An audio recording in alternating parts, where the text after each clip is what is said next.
አደገኛ ትውልድ እየተፈጠረ ነው ያለ። አትናገሩን የሚል ትውልድ እርቃናችን ለቆቅ ነው። ማህፀናችንንም አሳየን፣ ጡታችንንም አሳየን፣ ቂጣችንን አሳየን። አትናገሩን ያለበለዚያ እናስገድላችኋለን እየተባለ ይሄ እንዴት ነው ታቡ አለ አይደለ የሚባል በማህበረሰብ በባህል ማለት ነውና ያንን ፐብሊክሊ ኖርማላይዝ የተደረገ ያለበት ሁኔታ ነው ያለው። ይሄን በነገራችን ላይ እኔም እናንተም እሷም ልቦና ያውቃል። ሰው ለኔ ብሎ ስለሄደ እንጂ አሸቱ የተናገረው ስለኔ ነው። ግን ይቅርታ ጠይቅ አልለው። ሰላም በመላው ላይ የምትገኙ ውድ ክርስትና እምነት ተከታዮች እንደምናችሁ እንደምንከረማችሁ። ያው ተዋህዶ መንደር ከዚህም ከዛም ለእናንተ ወቅታዊ ይሆናሉ እንማማርበታለን ብዬ ማስባትን ነገር እንግዲህ ይዤላችሁ መጥቻለሁ ማለት ነው።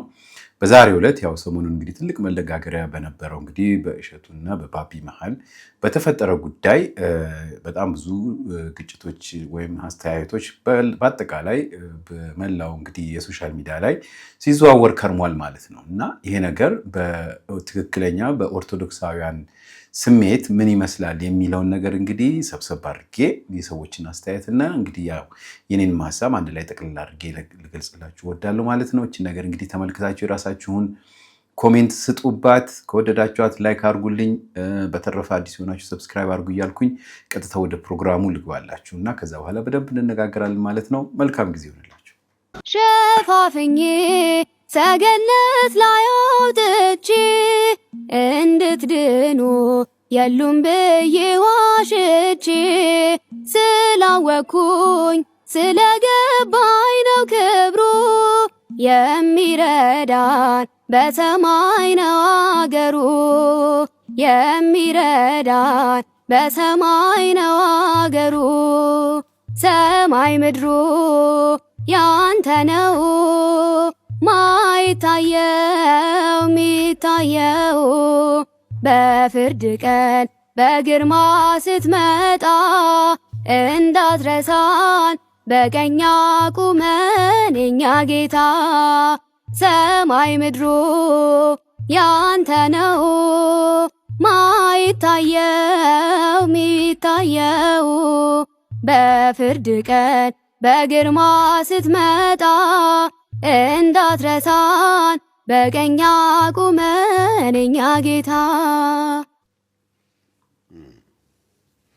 ያሳዝናል የእውነት ለመናገር ይሄ የኦርቶዶክስ እምነት ተከታይ የሆነ ማህበረሰብ አባት አለኝ የንስሐ አባት አለኝ የጳጳሳት አሉኝ የሚጠብቁኝ ብሎ ማሰብ ማቆም አለበት። ማንም እኔ የትኛውን ከየትኛው የሚሻል አይመስለኝም። በቃ አንተ መለኮሴ ስትሆን ሞት ከረን ሰልስቱ 40 ይወጣል የለ እንዴ? ምንድን ነው የሚያስፈራ? ስንቴ ሁለቴ ሶስቴ ሞት አለ እንዴ? እነሱ መነኮሰ ራሱ የቃሉ ትርጓሜ መነኮሰ ሞተ ነው እኮ መነኮሰ ሞተ ነው። ግን በሚገርም ሁኔታ እሱን ቀይረውታል። መነኮሰ ማለት ሀብታም ሆነ ሻኛ ወጣ ማለት ቀይረው በዛ ተቀይሯል።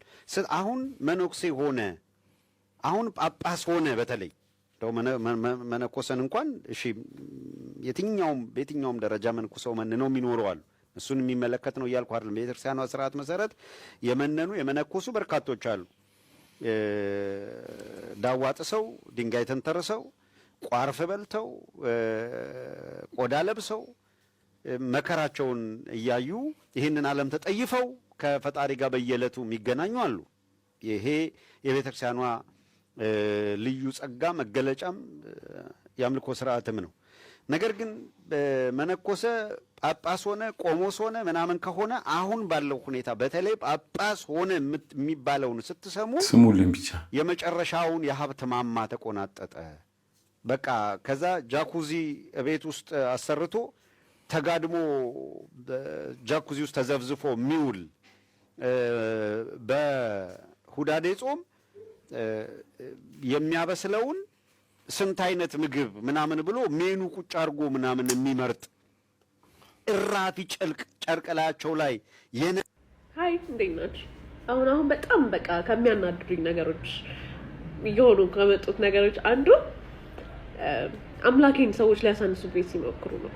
ተመሳሳይ አምላክ አንድ አምላክ ኖሮን እያለ ግን አምላካችንን ሊያሳንሱ ሲሞክሩ ማለት ነው ወይ እንደ ሰው ያስቡትና ያሳንሱብኛል። ለቅርብ ጊዜ አንድ ወንድም ምን አለኝ እንደዚህ ቤተክርስቲያን ሳልፍ ተሳለምኩና ኦርቶዶክስ አይደለምና አሁን ምን እያደረግሽ ነው አውቀሻል?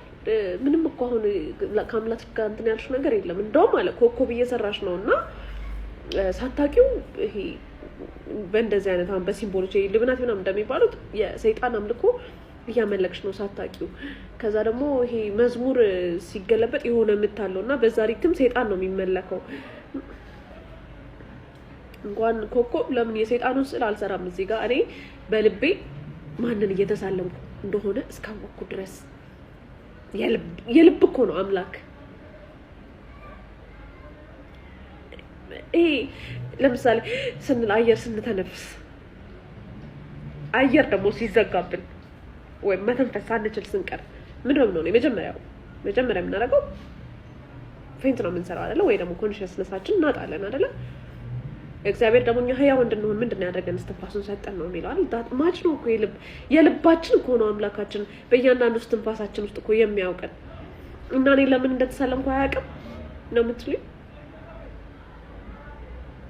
እና እኔ እዚህ አምላኬ እያልኩ ወርሺፕ ሳደርግ ሌላ አካል ሲገለበጥ ሌላ ነገር ይሰጣልና ሌላ አምላክ እያመለከች ነው ብሎ ያን ያህል ነው ማያውቀኝ አምላኬ?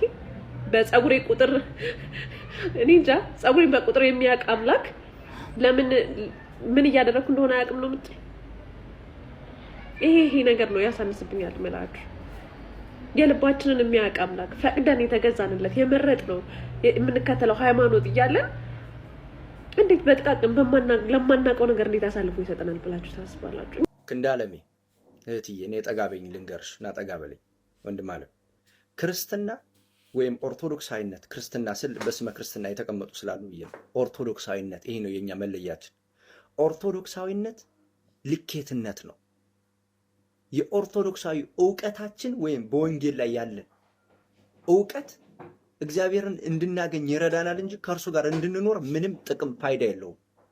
በነገራችን ላይ በዕውቀት ብዛት ከእግዚአብሔር ጋር መኖር የሚቻል ቢሆን ኑሮ ከሳጥናኤል በላይ ዕውቀት ያለው አልነበረም። ዕውቀቱ ግን ጣለው። ገብቷል አባባሌ? የስሜት ዕውቀት ይባላል። እዚህ የምናውቀውን ወንጌል እዚህ ቲክቶክ ላይ የምታስተምሩን መምህራኖቻችን ምናምን የምታውቁትን ዕውቀታችሁን የስጋ ስሜት መለኪያችሁ ካደረጋችሁት ለኛ እናንተ ማሰናከያዎቻችን ናችሁ። አሁን የሚታያለው ይሄ ነው። እንቶኔ ምን አለ ማለት ነው። ይሄ ነገር አይጠቅመንም። ይሄን ቤታችሁ ቁጭ ብላችሁ ራሳችሁ ተከራከሩ። አደባባይ ላይ አመጣችሁ ግን እንደዚህ አታደርጉን ነው ጥያቄው። ያየሁት ነገር ይሄ ነው። እኔ ለምሳሌ ስም መጥራት አልፈልግም። ዕውቀታችን እግዚአብሔርን እንድናገኘው ይረዳናል እንጂ ከእርሱ ጋር እንድንኖር አይጠቅመንም ነው ጥያቄው። ክርስትና መገለጥ ነው። ክርስትና ዕውቀቱ መገለጡ ነው። የምታውቀውን ወንጌል ዕውቀትህን ተገልጠ ስትታየው አንተ የወንጌሉ ፍሬ ትሆናለህ። የምትዳሰስ የምትጨበጥ ትሆናለህ ማለት ነው። ዝም ብለህ በዕውቀት ብዛት ከሆነ ከሳጥናኤል በላይ ዕውቀት ያለው አልነበረም ነው ምን ያለው። ኦኬ። እና ኦርቶዶክሳውያን ክርስቲያኖች እዚህ ጋር የምታዩትን ውዝግብ ምናምን ትሆን ምናምን ይሄ ማለት ነው ምንም ህይወት አይሰጥም። መሰረታዊ ትምህርት ቁጭ ብላችሁ ተማሩ። በቃ የቤተክርስቲያን ከዛ በኋላ በስራ ተገለጡ። በስራ ስትገለጡ የተጻፈችው ወንጌልን በሙሉ ዝም ብሎ ስራችሁ ማለት ነው ያስተምራችሁ። ሌላ ሰው ከዛ በኋላ ራሱ መጥቶ ጥያቄ ሊጠይቃችሁም አይችልም። ምክንያቱም አንተ ራስህ ወንጌል ሆነሃል። ከዛ በላይ ደግሞ አሁን በዚህ ሰዓት እንዲህ ስትገለጥ ቤተሰብ ሁሉ እንደዛ ይሆናል። አለቀ። ልጆች በቃ የምታገባት ሚስት ሁሉ እሷ ነው የምትሆን፣ ወንጌል ነው የምትሆን። አንተ ከሆንክ በስሜት የምትነዳ ከሆነ ክርስትና ስሜታዊነት አይደለም፣ በጭራሽ አይደለም። በተግባር ፕራክቲካሊ መገለጥ ነው ክርስትና። አስምሩበት። እዚህ ላይ እንግዲህ ሁለት ነገር እንድትገነዘቡልኝ ብዬ ነው እነዚህን በቅድሚያ ያቀረብኩላችሁ ማለት ነው።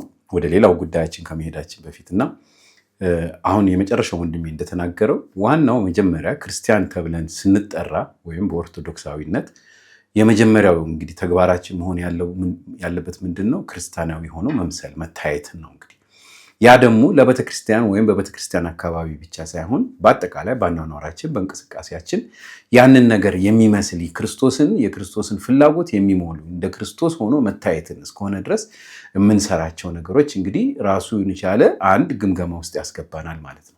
ስለዚህ ጉዳይ ማን ይናገር ኃጢአት ያለበት የለበትም ብሎ ሳይሆን ይህንን የሚናገረው ቤተክርስቲያኗ ራሷ ይህንን ነገር ክርስቲያናዊ ተግባር አይደለም ነው ብላ ማሳወቅ መቻል አለበት፣ ማስተማር መገሰስ መቻል አለባት ማለት ነው። በሁለተኛ ደረጃ እንግዲህ ደግሞ እንድገልጽላችሁ የፈለኩት እዚህ ላይ ምንድነው እንደ ፖለቲሻኖቹ እንደተመለከታችሁት እንግዲህ ማንም ሰው ተነስቶ ስለ ኦርቶዶክስ የፈለገውን አይነት ነገር ትርጉም እየሰጣጣ እንደፈለገው ሲናገረው ምንም አይነት ሆ የሚል ሰው የለም ወይም አካል የለም። አሁን እነዚህ ሰዎች ሁለት የተለያየ ነገር ነው እንግዲህ ቁጭ ብሎ ሲያወሩ የነበረው። ስለ መነኩሴ አውርተው መልሰው ደግሞ ስለ ጳጳስ አወሩ ማለት ነው። መነኩሴንም ገድለው ወደ ቦታው ጣሉት፣ ጳጳሱንም ሀብታም አድርገው ወደሚፈልጉት መስመር አስቀመጡት እና እንደፈለገን የምንተረጉማት ሆናለች ኦርቶዶክስ። በዚህ ምክንያት ብዙ ሰዎች ይናደዳሉ። እህታችን እንዳያችሁ እንግዲህ ስታማትም ስትል ተጠልታለች፣ አምላኳን አንቋሸውባታል። እንደዚህ የመሳሰሉ ነገሮች የሚደረግብን የምንናቀው በኦርቶዶክስ ውስጥ ስንኖር ለምንድን ነው? ዝምታችን ከመጠን ያለፈ ስለበዛና እያየንም ምንም አይነት መልስ ስለማንሰጥ ስቀን ስለምናሳልፍ ወደ ራሳችን ተመልሶ መጣብን ማለት ነው። እንግዲህ በዚህ ምክንያት ነው እንግዲህ ይሄ ነገር እየከፋ በተለይ በሶሻል ሚዲያ ላይ የማይሰራ ስራ እንደሌለ ሁላችሁም ታውቃላችሁ። በተለይ እነዚህ በየቤተክርስቲያኑ በየገዳማቱ እየሄዱ እንግዲህ ገንዘብ ማሰባሰቢያ ምናምን የሚባለው ሲስተም የመጣው ራሱ ለዚቹ ለቢዝነስ ነው። በመጀመሪያ ደረጃ አንድ ሰው ሶሻል ሚዲያ ላይ ዝም ብሎ ሊቀመጥ አይችልም። የሆነ ኢንካም ከሌለው አይቀመጥም። ስለዚህ በዚህ ምክንያት እነዚህ ሰዎች የተለያየ አይነት እንግዲህ እንቅስቃሴ እያደረጉ የራሳቸውን ህይወት ለማሳለፍ ሲሞክሩ በውስጡ ግን ሌሎችንም ህብረተሰብ የሚጎዱ ነገር እየሰሩ ነው ያሉት ማለት ነው። ይሄንን የሚከላከል ነገር ስለሚያስፈልግ ነው እንግዲህ እሸቱ ተነስቶ አንድ የሆነ ንግግር የተናገረው ማለት ነው። በንግግር ውስጥ እንግዲህ ችግር ተፈጠረ። ይህ ችግር ለብዙዎቻችን እንግዲህ መወቃቀሻም መወያያም ሆኗል ማለት ነው። እስቲ በሰዓቱ የተነገረውን ነገር ትንሽ ጠብጠብ ላድርግላችሁ እና ደግሞ ወደሚቀጥለው እንሄዳለን።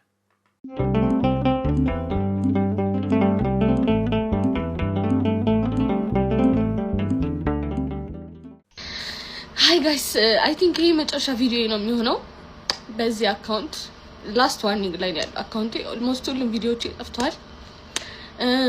ማስተላለፍ የመጣው ሀሳብ የኢትዮጵያ ኦርቶዶክስ ቤተክርስቲያን ከዚህ በኋላ እኔ ጋር እንዳትመጪ ትወክለኛለሽ ብለሽ እኔ አልወክልሽም። እሺ እናቴ ትዳር አጣሽ አይደል ውዴ? ትዳር እኮ በጣም ተራ ነገር ነው። ባሬ እኮ መሆን የምፈልገው ወንዶች እኮ ይዤ መኖር ሴት ነኝ። ባሬ እግሬን እየላሱ ማለት ነው የምራመድበትን እመቤቴ ምስክሬ ናት ነው ማሬ እየተፋሁ ኃጢአት የሌለበት ይውገራት። አሁን የመጣው ትሬንድ ይሄ ነው። ማንም እንደፈለገ ሶሻል ሚዲያ ላይ ደስ የማይል ነገር ይናገራል፣ በጣም መጥፎ ነገር ያወራና እንደ ይሄ ነገር ልክ አይደለም ልትሉ ስትፈልጉ እቺ ቃል ትገባለች። ልክ ይሄ ቃል ኃጢአት እንደፈለገ መስሪያ እንደፈለገ መፋነኛ ፍቃድ የተሰጠበት ነው እያስመሰላችሁት ያላችሁ። ስለዚህ አሁን ነውር የሚሰራ ሰው በቃ እንዳትናገሩት፣ ምንም አትበሉት። እንደውም ጀግና አይነት ስያሜ የተሰጠው ነው ሶሻል ሚዲያ። ነውር ጌጣችን እየሆነ ነው። እህታችን ወርዳ ከእያንዳንዱ ሰው ጋር እሰጥ አገባ ውስጥ ትገባለች፣ ኮሜንት ትመልሳለች፣ ትሳደባለች።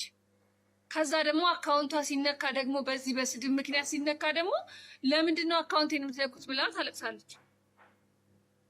ጓደኞችሽ እነ ልዋል እነ ዩቲናት ለእያንዳንዱ እኮ ምንም ነገር ሳይሰጡ ግን ስራቸውን ይሰራሉ። ሶሻል ሚዲያ ላይ ከወጣሽ የተለያዩ ስድቦችን እንደ ባላየ ማለፍ ሲገባሽ ለእያንዳንዱ ነገር ወርደሽ ምላሽ እየሰጠሽ መልሰሽ ታለቅሻለሽ። አንቺ ትላንት ከብዙ ስህተቶች የተመለሽ ሰው ነሽ። በይቅርታ በቤተክርስቲያን በብዙ ነገር ታንጸሽ የመጣሽ ሰው ነሽ። ግን ያን ሁሉ ነገር እረስተሽ መልሰሽ ጭቃ ውስጥ ገብተሻል። ሲመስለኝ ሰውነትሽ በጣም አስመክቶሻል። በቃ ይሄ መፋነን የሚባለው ደረጃ ላይ ነው ያለሽው። በአምቢ ከይቅርታ ጋር ለምን ስራሽን አትሰሪም? ለምን እንደ ጓደኞችሽ ስራሽ ላይ ብቻ አታተኩሪም? መሰዳደብ ውስጥ ሰጣ ገባ ውስጥ ምን አስገባሽ? የሶሻል ሚዲያን አልጎሪዝም አታውቂው? ማለፍ እኮ ነው መተው፣ ስራ ላይ ብቻ ማተኮር አይደለ? አንቺ ግን አልፈለግሽም። ከትላንት የባሰ እንትን ውስጥ ነው እየገባሽ ያለሽው፣ ስህተት ውስጥ። አሁን እኮ ትልልቅ እንኳን ድርጅቶች ሊያሰራሽ እንኳን ቢሉሽ እኮ እየወረድሽ ነው ያለሽው። ማሰራት እንኳን ይከብዳቸዋል። የማይሆን ኮሜንትና እንትን ውስጥ እየገባሽ ማለት ነው። እባክሽ ወደ ራስሽ ተመልከች እህቴ፣ ተመለሺ። እድሜ ጊዜ ምናምን አስተምርሽም እንደ አንቺ በቃ ተመልሰሽ ስራሽ ላይ ፎከስ አድርገሽ ስራሽን ስሪ። ይሄ ቤተሰብ አስተዳድርበታለሁ ያልሽውን ስራ ፎከስ አድርገሽ ስሪ። በቃ ከሰው ምናምን ውጪና ክርስቲያናን ምስል አታበላሹ። ለታዳጊ ልጆች ለኦርቶዶክሳውያን ብቻ ሳይሆን ለሙስሊሞችም፣ ለጴንጤዎችም፣ ለካቶሊኮችም መጥፎ አርአያ አትሆኑ። ቢያንስ እሺ ኖራቸውን እዛ ሆኖ ግን ቤተክርስቲያንን እንደዚህ መደፋፈር እንደሚቻል አርአያ አትሆኑ ብሎ ስለተናገረ ቅርሻታችሁን መታችሁ እኛ ላይ ትተፋላችሁ። ተውከታችሁን እኛ ላይ ትተፋላችሁ። ትክክል እኮ አይደለም። ለመጠየቅ ወስኛለሁ እና የኢትዮጵያ ሕዝብ በእውነት ይቅርታ ጠይቃለሁ እስካሁን ስለዘገየው። በእውነቱ ድሮ ነበር እኮ እንዲህ አይነት ፕሮግራም መጀመር የነበረብኝ ወገን። ስንት ጉድ እኮ አለፈ። ስንት ኖርማል ያልሆነ ነገር ኖርማል እንዲመስላቸው ተደረገ። ኃጢአት የክብር ልብስ ሆኖ ቤታችን በር ዘግተን የምንሰራው ኃጢአት ሳያንስ አደባባይ እየወጣ ኃጢአትን ጌጥ አደረገው እና በእውነት እኔ የኢትዮጵያን ሕዝብ ይቅርታ ጠይቃለሁ። እንደሰማችሁት ነው። እዚህ ላይ እንግዲህ እንድትረዱልኝ የሚፈልገው ምንድን ነው፣ ከሌ መጥፎ ነው ምናምን ማለት እንደ ነውር የተቆጠረበት ዘመን ነው። አሁን ከሌ ስራው ትክክል አይደለም ብሎ መገሰጽ አንተ ማነህ ብሎ ራስን ወደ ራስ እንደመጠቆም አይነት ነገር ሆኗል። እና አንዳንድ ሰዎች ስህተታቸውን ሌላ ሰው ካላረመው ካልገሰጻቸው በምን ማወቅ ይቻላል? ይሄ ነው እንግዲህ ትልቁ ፖይንት ማለት ነው። እህታችን ምን ንግግሯ በጣም ከፍተኛና አደገኛ እንደሆነ ሁላችሁም እንግዲህ እየተመለከታችሁ ነው። አሁን ያቀረብኩላችሁ አንድ ነገር አለ። እንግዲህ ከኔ ምንም ነገር አትጠብቂ እናት ቤተክርስቲያን ነው ያለችው እና እሷ ሁሉን ነገር እንደምትመግባት ለቤተክርስቲያን፣ እኛ ወደ ቤተክርስቲያን የምንሄደው ለልመና መሆኑ ቀርቶ እሷ ሄዳ የምታበለጽጋት ቤተክርስቲያን እንዳለች አባባል አይነት ነገር ነው ያስቀመጠችላት። እና አንዳንዴ ስንናገር ራሱ የምንፈጥረው ነገር በጣም በብዙ ሰዎች የተለያየ አይነት ትርጉም ይሰጠዋል። እሷ ከቤተክርስቲያን ልትለይ ነው፣ ይሄ ነገር ጠፍቷል ምናምን ነው። እንደዛ ብቻ መሆን አይችልም። እንደተመለከታችሁት እንግዲህ እንዳልኳችሁ ቤተክርስቲያንን ወይም እሷ ካልረዳቻት የምትሞት አርጋ ነው ያስቀመጠቻት። ያ ደግሞ ትክክል አይደለም። እንደነዚህ አይነት ንግግሮችን ሁሉ የመናገር ድፍረት የመጣው ለምንድን ነው? ከመንፈሳዊ ሕይወት ጋር ያለ ሪሌሽንሺፕ ሲቀንስ ነው። እንደፈለገ ተነስቶ ማንም የሚናገረው ማለት ነው። እና በሁለተኛ ደረጃ ደግሞ ሁላችሁም እንደምታውቁት በክርስትና ሕይወት ውስጥ ስንኖር ራሳችንን ዝቅ አድርገን ነው እንጂ እንደዚህ በጣም ልታይ የተባለ የተጮኸ ምናምን እንዳልሆነ ሁላችሁም የምታውቁት ነገር ነው። ይህንን እያየ የሚመክራት ሰው ከሌለ ወደፊት እቺ እህታችን ምን አይነት ህይወት ይኖራታል ብለን ኤክስፔክት እናደርጋለን። እሱ ብቻ ሳይሆን በእሷ ደግሞ የሚማር አገሪቱ ላይ ካለው ባህል የተለየ ነገር እየታየ ስለሆነ ያ ደግሞ ወዴት ይወስዷል? የኢትዮጵያን ህዝብ ወዴት ይወስዷል? እውነተኛ ልጆቻችን እንደዚህ አይነት ነገር እያዩ እንዲቀጥሉ ነው የምንፈልገው? ይሄ ነገር ማንም ቲክቶክ ላይ እንደልብ ታየ ማለት የማንም ልጅ ይህን ነገር አይቶ እንደዚህ ራቆት መሆን፣ እንደዚህ እንደፈለገ መናገር እንዴት ብለን ነው አንደበታቸውን የልጆቻችንን መግታት የምንችለው የሚለው ነገር አጠያየቅ ውስጥ ስለሚገባ አሁን የተጀመረው ጅምር መቼም እሷ ላይ ስለተጠቆመ በእሷ ስለተጀመረ ሊከብድ ይችላል እንጂ ሁላችንም በቤታችን ማሰብ ያለብንና እንደነዚህ አይነት ነገሮች መስመር ማስያዝ በተለይ ከመንግስት አካላት ህጎች ቢወጡለት፣ ለምሳሌ ይሄ ነገር ከ18 ዓመት በላይ ከ18 ምናምን የሚባል በሌላው ዓለም እኮ በጣም ብዙ ነገር ይከለከላል። ከቲክቶክ አቅም ከእድሜ በላይ ከ18 ዓመት በላይ ካልሆነ ማየት እንደማይቻል ከዚህ በፊት ቪዲዮ ሰርቻ አቅርቤላችኋለሁ። እና እንደነዚህ አይነት ነገሮችን እንኳን መከልከል በሌለበት በአፍሪካ ሀገር ውስጥ እኛው ራሳችን የምንሰራው ስራ ከዌስተርኖች ጋር እንመሳሰል ብለን የምንሰራው ስራ ህዝባችንን እያቃጠለ ስለሆነ እንደነዚህ አይነት ነገሮች መቆም ያለባቸው ይመስለኛል ማለት ነው። የራሳችሁን ኮሜንት ስጡ። ስለ እሸቱ ደግሞ የተናገሩት የሆነ አንዳንድ ነገር አለ። እስቲ እሱን ደግሞ ላሰማችሁ።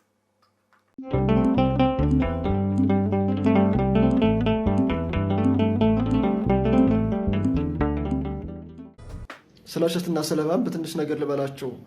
ይችልሽ ከገዳም አባቶች ጋር መስራቷ የሚያስወቅሳት አይደለም፣ የሚያስወቅስ አባቶችን ነው። እሱን እመጣበታለሁ። ልጅቷን ግን ቤተክርስቲያን ትወዳታለች፣ ኃጢአቷን ትጠላለች። ልጅቷ ደግሞ በአደባባይ ኃጢአትን መስበኳን ቤተክርስቲያን ታወግዛለች። ሰምታችሁኛል አይደለም?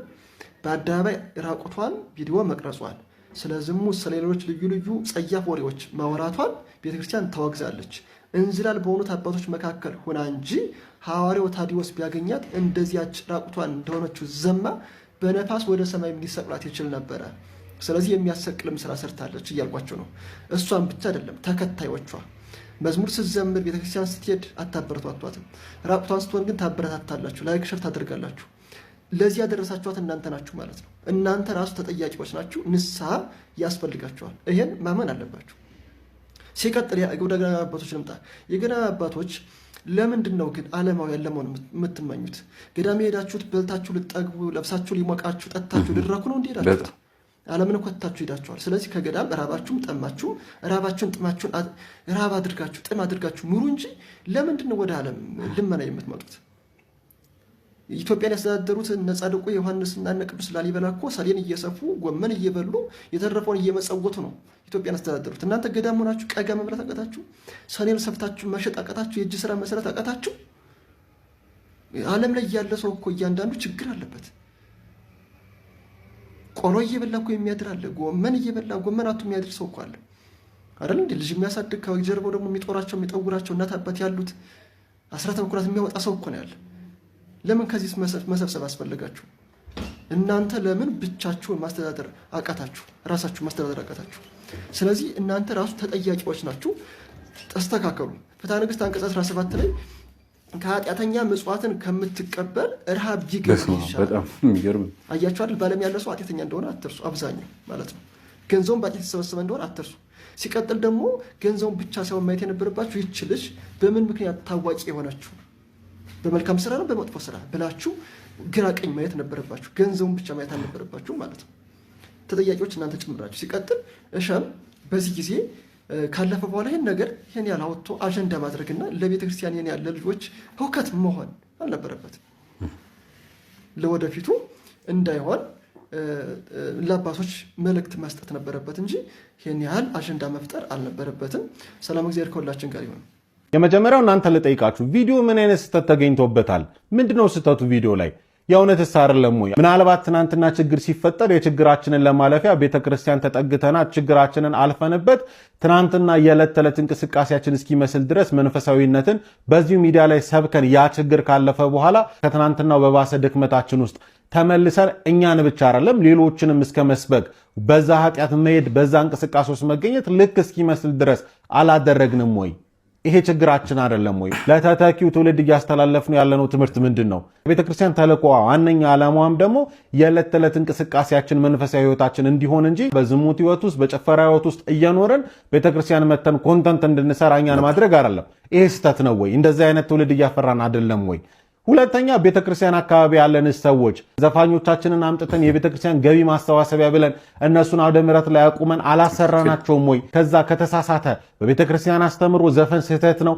በቤተክርስቲያን አስተምሮ እንደምታውቁት በጣም ልክ ያልሆኑ ተግባራት ላይ የሚሳተፉ ግን ደግሞ ታዋቂ ናቸው ብለን ታዋቂነታቸውን ተጠቅመን እነርሱን ከመመለስ እነርሱን ትክክለኛ መስመር ላይ አስይዞ እነርሱን ከማቃናት በላይ በእነሱ ተጠቅመን ገንዘብን ስለመስራት አላሰብንም አላደረግንም ወይ? ምኑ ነው ስህተቱ? ችግራችን ሲነገረን ከዛ ትምህርት መውሰድ ለእያንዳንዳችን ይገባናል። እሸቱ አንተ ማን ስለሆንክ ነው? መጀመሪያ ራሳችን ቤተክርስቲያን አካባቢ ያለ ሰው ኃጢአተኛ ቢያንስ ከምናገኛቸው ቪዲዮዎች ላይ በሙሉ ለእኛ የሚገባንን ትምህርት መውሰድ ነው እንጂ ኃጢአት እንዴት እናወዳድራለን? ከሰው ጋር በኃጢአት በድክመት እንወዳደራለን? ምሳሌ አሁን በወጣቱ ቤተክርስቲያን የሚመጣ ሰው ያፍራል፣ ቤተክርስቲያን የማይመጣ ሰው ደግሞ አያፍርም። ናይት ክለብ የሚያድር ወጣት በኩራት ነው የሚያወር። ወይኔ ዛሬ ብታየው ናይት ክለብ የጨፈርነው ጭፈራ ልነግርህ አልችልም። አያፍርም። አይገርምም? ወጣቱስ ቆርቤ ያለሁ ለማለት ያፍራል። ቤተክርስቲያን ልሄድ ነው ልጾም ነው ነጠላ ለብሶ እዚህ ሲመጣ ጓደኛው ካገኘው አይ ዝም ብሎ አስገድደውኝ እኮ ነው እንጂ እኮ እኔ እኮ አይመቸኝም ነጠላ ምናምን እኮ ነው የሚለው። ያፍራል። ራቁቷን የምትሄደዋ ሴት አታፍርም። ከዛ ረጅም ቀሚስ የምትለብሰዋ ነጠላ የለበሰችዋ እሷ ማሆይ ተብላ ሙድ ይያዝባታል በጓደኞች። አንዳንድ ነገሮች አልተገለባበጡባችሁ? ኳስ የሚያውቅ ሰው ስለ ኳስ ጨዋታ የሚያውቅ ሰው አያፍርም? የቅዳሴ ተሰጥኦ የሚፈልስ ሰው ያፍራል። ቄሱ ይባላል። በጣም ብዙ ነገሮች ተገለባ። አንዳንድ ጊዜ በየትኛው እንደምንግባባ ሁሉ ያስጨንቃል። እኔ ካባ ለብሼ በወጣ ብዙ ሰው በጣም ትኩረት ሊያደርግብኝ ይችላል። ምናልባት የሆኑ የፋሽን ልብሶችን ለብሼ ብሄድ ሊለኝ ይችላል። በጣም አሪፍ ልብስ ነው የለበስሽው ምናምን ይችላል። እንዴት እንደተዘዋወረ ግን አይገባኝ። በቃ እነዚህ አራዳ የሚባሉ ሰዎች እነሱ ሰልጥነዋል፣ ጨርሰው ዘመናዊ ናቸው። ከቤተክርስቲያን የሚወጣው እሱ ጅል ነው፣ ፋራ ነው፣ ገጠሬ ነው። በምን አይነት ሂሳብ እነዚህ እንደተዘዋወሩ አይገባኝ። እና ኃጢአት መስራት አያሳፍረንም፣ ንስሐ መግባት ግን ያሳፍረናል። ኃጢአት መስራት አያስጨንቀንም፣ ወደ ንስሐ መምጣት ግን ያስጨንቀናል። ንስሐ አባት መያዝ ያሳፍረናል፣ እንዲሁ እንደ አለሌ እንደ ባዝራ በየሜዳው መተኛት መጋደም ግን አያሳፍረንም። እንዴት ሆኖ ነው ነገሮች የተዘዋወሩት? እነዚህ ነገሮች በትኩረት አይታችኋቸው ታውቃላችሁ? መዝሙር መስማት ያሳፍራል፣ ዘፈን መስማት ደግሞ አያሳፍርም። ዘፋኝ መደርደር እሱ ያኮራል፣ ዘማሪ መጥራት ነው፣ ይሄ ደግሞ ያሳፍራል። እና አንዳንድ ነገሮች ላይ ዝም ብላችሁ በትኩረት ይዋቸው እንዴት እየወደቅን እንደሆነ። በእውነት እግዚአብሔር ሁላችንም ከሞት እንዲያስነሳን የእሱ ቅዱስ ፈቃድ ይሁንልን። በእውነት በደንብ አድርገው ነው እንግዲህ የተናገሩት። ጥሩ የሆነ መልእክት ነው የተላለፈልን። በእውነት እንደምታውቁት አሁን ያለንበት ጊዜ እውነት ተቃራኒውን ነገር የምንወድበትና በጣም ለተቃራኒ ነገር ፍቅር ያለን መሆናችን ክሊር ሆኖ እንግዲህ ተገልጾልናል ማለት ነው። ትልቁ ነገር ምንድን ነው እንግዲህ ወደ እነሸቱ ስንመለስ የተነገረው መልእክት ሁላችንንም የሚያስጠይቅ እና ሁላችንንም ወደኋላ እንዲሁ ራሳችንን ጠበቅ አድርገን እውነት ስለ ሰው መብት ነው መከራከር ያለብን ወይስ ሃይማኖትን ነው መጠበቅ ያለብን ወይም እምነትን ነው ጠብቀን መያዝ ያለብን? ምንድነው ለወደፊቱ ህብረተሰብ እናስተላልፈው የሚለውን ነገር ራሳችንን መጠየቅ ያለብን ይመስለኛል።